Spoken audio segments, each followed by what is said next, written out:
ఈరోజు మనం సాంబార్ పొడిని చూద్దాం. కొంచెం ధనియాలు, పచ్చిపప్పు, 1 స్పూన్ జీలకర్ర, 2 స్పూన్లు మెంతులు, 1 స్పూన్ బియ్యము, 5-6 ఎండుమిర్చి. ఇప్పుడు స్టవ్ వెలిగించుకొని కళాయి పెట్టుకున్నానండి. ఫస్ట్ పచ్చిపప్పుని వేపుకుందాం.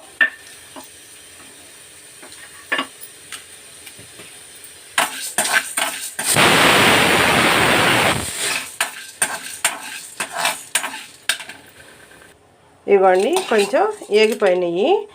కొంచెం లైట్గా వేగిన తర్వాత ధనియాలు ఫాస్ట్గా వేగిపోతాయి కాబట్టి ధనియాలు, 2 స్పూన్లు మెంతులు వేసుకొని కలయి పెట్టుకోవాలి.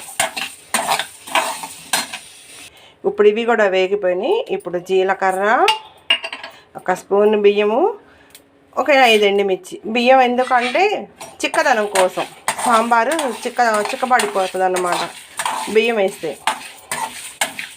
ఇట్లా ఒక 2 మినిట్స్ వేపుకోవాలి.